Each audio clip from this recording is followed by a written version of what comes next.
Good morning students.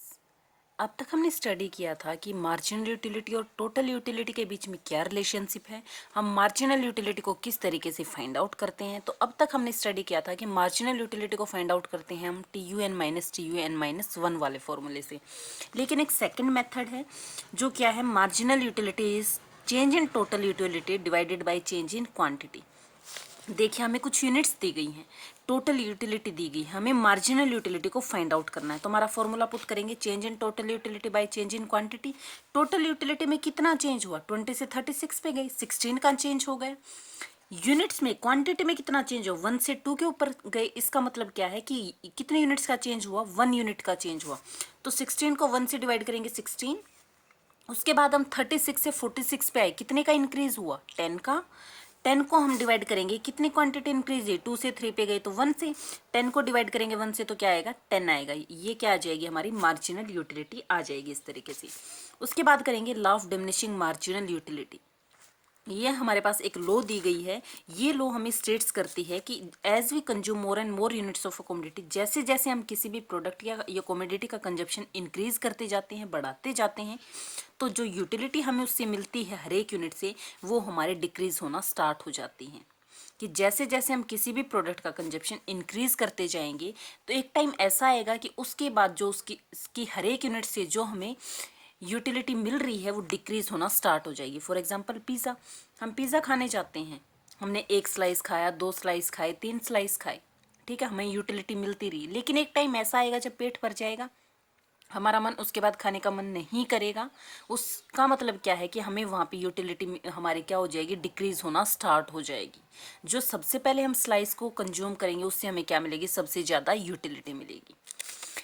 उसके बाद ये जो हमें law of diminishing marginal utility दी गई थी, ये दी गई थी, जर्मन थे HS गोसन, उनके द्वारा, और इसलिए इसको गोसन फर्स्ट लॉ ऑफ कंजप्शन भी बोला जाता है।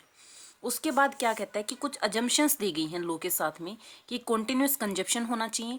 ये नहीं है कि एक स्लाइस अब खाएंगे, एक स्लाइस 2 घंटे बाद खाएंगे, एक 4 घंटे बाद खाएंगे, कि जो भी प्रोडक्ट हम कंज्यूम कर रहे हैं वो कॉन्टिन्यूस कंजप्शन होना चाहिए। No change in quality, quality के अंदर कोई चेंजमेंट नहीं होगा। फॉर एग्जाम्पल कि एक बार तुम नॉर्मल रेस्टोरेंट में पिज़्ज़ा खाने जा रहे हो, थोड़ी देर बाद तुम 5 स्टार होटल में खाना खाने जा रहे हो, पिज़्ज़ा खाने जा रहे हो, तो क्वालिटी के अंदर कोई चेंजमेंट नहीं होना चाहिए। रैशनल कंज्यूमर कौन सा होगा, मीन्स जो भी क्वांटिटी को कंजप्शन कर रहा है वो ऐसा पर्सन होना चाहिए जिसको ये नॉलेज हो कि जब वो कंज्यूम कर रहा है तो उसको कितनी यूटिलिटी मिल रही है, कितना सेटिस्फेक्शन मिल रहा है। फिक्स्ड इनकम, जब भी हम कंजप्शन के लिए जा रहे हैं, किसी भी प्रोडक्ट को कंज्यूम कर रहे हैं, उसके ऊपर हम अपने फिक्स्ड इनकम लगाएंगे। फॉर एग्जांपल 1000 रुपीज़, या कोई भी प्राइस फिक्स कर लो तुम। उसके बाद है कंजप्शन ऑफ रिजनेबल क्वांटिटी, जो भी प्रोडक्ट हम कंज्यूम करेंगे उसकी क्या होनी चाहिए, रिजनेबल क्वांटिटी होनी चाहिए। फॉर एग्जांपल टी का लेते हैं, हम 1 कप टी लेंगे, 2 कप टी लेंगे, 3 कप टी लेंगे, ये तो नहीं है कि 1 स्पून टी लेंगे। 1 चम्मच चाय से क्या होगा, कुछ भी नहीं होगा, उससे हमें कोई भी यूटिलिटी नहीं मिलेगी। इसलिए कंजप्शन क्या होना चाहिए, रिजनेबल होना चाहिए। यहाँ इसको दे रखा है, फॉर एग्जांपल यहाँ पे दी गई हमें यूनिट्स दी गई हैं, टोटल यूटिलिटी दे रखी है, मार्जिनल यूटिलिटी दे रखी है। मार्जिनल यूटिलिटी क्या है, डिक्रीज होती जाती है। एक टाइम ऐसा आएगा जहाँ पे 0 हो जाएगी, उसके बाद डिक्रीज होना स्टार्ट हो जाएगी। यहाँ पे हम टोटल यूटिलिटी को कैसे फाइंड आउट कर सकते हैं, अगर हम मार्जिनल यूटिलिटी का समीशन करते जाएं तो टोटल यूटिलिटी आ जाएगी। देखिए, टोटल यूटिलिटी फाइंड आउट करनी है, मार्जिनल यूटिलिटी दी गई है, समीशन करते जाओ। 20 + 16 36, 36 + 10 46, 46 + 4 50, 50 + 0 50, 50 - 6 44। ठीक है, अब इसी को हम डायग्राम के फॉर्म में देखें तो मार्जिनल यूटिलिटी क्या बनेगी, हमारी डिक्रीज होती हुई शो होगी। 5th पॉइंट है जहाँ पे, वहाँ पे क्या होगी, हमारी मार्जिनल यूटिलिटी 0 होगी और उसके बाद क्या हो जाएगी, डिक्रीज होती चली जाएगी, माइनस में चली जाएगी। तो जो 5th पॉइंट है ये क्या है, पॉइंट ऑफ स्टैटिटी। उसके बाद हम स्टडी करेंगे कंज्यूमर इक्विलिब्रियम। कंज्यूमर इक्विलिब्रियम क्या है, it's refers to a situation when a consumer is having maximum satisfaction with limited income and has no tendency to change his way of existing expenditure. एक ऐसी situation जब consumer क्या चाहता है, ज़्यादा से ज़्यादा सेटिस्फेक्शन चाहता है अपनी लिमिटेड इनकम को लगा के। जब कंज्यूमर क्या करेगा, ज़्यादा से ज़्यादा सेटिस्फेक्शन चाहेगा, वो क्या करेगा, अपनी लिमिटेड इनकम को क्या करेगा, यूज़ करेगा, लिमिटेड रिसोर्सेज को यूज़ करके वो ज़्यादा से ज़्यादा सेटिस्फेक्शन लेना चाहता है। तो कुछ सिचुएशन दे रखी है, consumer spend is entire income on single commodity, कि फर्स्ट में क्या बोला है कि जब कंज्यूमर अपनी पूरी इनकम को एक सिंगल कमोडिटी के ऊपर लगाएगा, या कंज्यूमर अपनी पूरी इनकम को दो कमोडिटीज के ऊपर लगाएगा, या तो वन कमोडिटी पे लगाएगा या टू कमोडिटीज पे लगाएगा। तो ये दो सिचुएशन हमारे पास। अब हम स्टडी करेंगे सिंगल कमोडिटी केस के बारे में कि जब कंज्यूमर सिंगल कमोडिटी के ऊपर अपनी इनकम को यूज कर रहे हैं। तो दो फैक्टर्स हमें दिए गए, जब भी हम किसी प्रोडक्ट को कंज्यूम करते हैं, परचेज करते हैं, हम दो चीज़ें देखते हैं, प्राइस ऑफ गिवन कमोडिटी, उस प्रोडक्ट का प्राइस क्या है और उससे हमें कितना सेटिस्फैक्शन मिलेगा। ठीक है।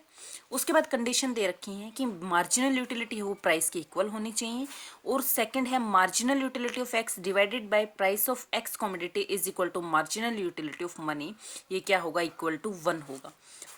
अब हम यहाँ पे अज्यूम करेंगे इनकम हमारी फिक्स्ड होनी चाहिए, प्राइस हमारे फिक्स्ड होने चाहिए, कंज्यूमर रैशनल होना चाहिए। उसके बाद है देखिए फर्स्ट कंडीशन क्या थी, marginal utility is equal to price. हमने यूनिट्स ले ली, प्राइस फिक्स कर लिया 10, हमने यूटिल्स में मार्जिनल यूटिलिटी को ले लिया। ठीक है, ये देखिए हमने क्या एज्यूम किया यहाँ पे, 1 यूटिल इज इक्वल टू ₹1 की 1 रुपये से हमें 1 यूटिल का सेटिस्फेक्शन मिल रहा है। ठीक है, यूनिट्स दे दी, प्राइस दे दिए, मार्जिनल यूटिलिटी दे दी, MUX फाइंड आउट कर लिया। हमारी फर्स्ट कंडीशन क्या थी, मार्जिनल यूटिलिटी ऑफ मनी है, मार्जिनल यूटिलिटी है वो प्राइस के इक्वल होनी चाहिए। हमारी मार्जिनल यूटिलिटी ये है, ये प्राइस के इक्वल कहाँ है, यहाँ इक्वल है थर्ड यूनिट के ऊपर। इट मीन्स क्या है, यहाँ पे इक्विलिब्रियम की सिचुएशन है जहाँ पे मार्जिनल यूटिलिटी और प्राइस दोनों क्या हैं, इक्वल हैं, 10-10 है, मीन्स थर्ड यूनिट पे कंज्यूमर इक्विलिब्रियम है। ठीक है, उसके बाद था कि 1 रुपी है वो हमें 1 यूटिल का सेटिस्फेक्शन देगा। तो हम क्या करेंगे, 20 मार्जिनल यूटिलिटी थी उसको यूनिट से क्या करेंगे, डिवाइड करते जाएंगे। कितने यूनिट्स इंक्रीज हो रही, 1 का इंक्रीज हो रहा है, डिवाइड करते चले गए, MUX आ गया। ठीक है, डिफरेंस देखेंगे फिर MUX और PX का। MUX दे रखा है, हमें प्राइस दिया गया है। ठीक है, तो ये क्या आ जाएगा, MUX डिवाइडेड बाय PX। अब हम देखेंगे यहाँ, ये देखिए डायग्राम की फॉर्म में हमने मार्जिनल यूटिलिटी को प्लॉट कर दिया ग्राफ के ऊपर। हमारा प्राइस क्या था, फिक्स था 10, तो हमने क्या कर लिया, प्राइस को फिक्स कर लिया। प्राइस हमारा क्या रहेगा, सेम रहेगा, कांस्टेंट रहेगा, 10 रहेगा। ठीक है, मार्जिनल यूटिलिटी डिक्रीज होती जा रही है। अब यहाँ देखिए इस सिचुएशन में, फर्स्ट और सेकंड सिचुएशन में, marginal utility of x is greater than price of x की जो मार्जिनल यूटिलिटी है वो क्या है, प्राइस हमारा फिक्स था 10 से ज़्यादा है। इसका मतलब क्या है कि हमें क्या हो रहा है, प्राइस तो 10 लगाना पड़ रहा है लेकिन सेटिस्फेक्शन 10 से ज़्यादा मिल रहा है। इसका मतलब क्या है, यहाँ पे हम क्या हैं, प्रॉफिट में हैं। यहाँ पे हम क्या है, प्रॉफिट में हैं। यहाँ पे हम कंजप्शन को इंक्रीज करेंगे क्योंकि जितना पैसा हम लगा रहे हैं उससे हमें ज़्यादा सेटिस्फेक्शन मिल रहा है। उसके बाद है ये पॉइंट, यहाँ पे कंज्यूमर क्या इक्विलिब्रियम में है, क्यों, क्योंकि जो प्राइस है वो किसके इक्वल है, मार्जिनल यूटिलिटी के इक्वल है। कंज्यूमर यहाँ पे इक्वल, कंज्यूमर इक्विलिब्रियम के अंदर है, मार्जिनल यूटिलिटी है वो प्राइस के इक्वल है। उसके बाद हम प्राइस तो 10 लगा रहे हैं लेकिन जो सेटिस्फेक्शन है मार्जिनल यूटिलिटी वो क्या है, प्राइस से कम है। मीन्स पैसा ज़्यादा लगा रहे हैं, सेटिस्फेक्शन कम मिल रहा है। इसका मतलब क्या है कि यहाँ पे हम कंजप्शन को डिक्रीज करना स्टार्ट कर देंगे। 5th पॉइंट तक हम क्या करेंगे, डिक्रीज करेंगे। ये पॉइंट ऑफ स्ट्रेटजी है। इस पॉइंट तक हम कंजप्शन को क्या करेंगे, यहाँ तक कंज्यूमर इक्विलिब्रियम में रहेगा, इससे ऊपर कंज्यूमर कंजप्शन को इंक्रीज करेगा क्योंकि वो जितना पैसा लगा रहा है उससे ज़्यादा सेटिस्फेक्शन मिल रहा है। इस पॉइंट पे उसको इक्वल सेटिस्फेक्शन मिल रहा है, इस पॉइंट से नीचे उसको सेटिस्फेक्शन क्या मिलेगा, कम मिलेगा, और यहाँ वो क्या हो जाएगा, नेगेटिव में हो जाएगा। इसलिए यहाँ पे कंजप्शन डिक्रीज होगा और यहाँ पे कंजप्शन इंक्रीज होगा। और यही चीज़ें यहाँ शो कर रखी थी कि जब मार्जिनल यूटिलिटी वो प्राइस के इक्वल होगी तो वहाँ क्या होगा, कंज्यूमर इक्विलिब्रियम में होगा।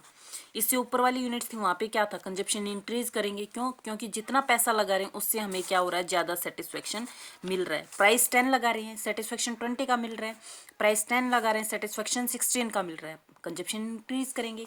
यहाँ पे प्राइस 10 लगा रहे हैं, सेटिस्फेक्शन 4 का मिल रहा है, कम सेटिस्फेक्शन मिल रहा है, कंजप्शन को क्या करेंगे, डिक्रीज करते चले जाएंगे। तो ये था हमारा 1 कमोडिटी केस। आज के लिए इतना ही, अगला हम नेक्स्ट वीडियो में करेंगे। Thank you.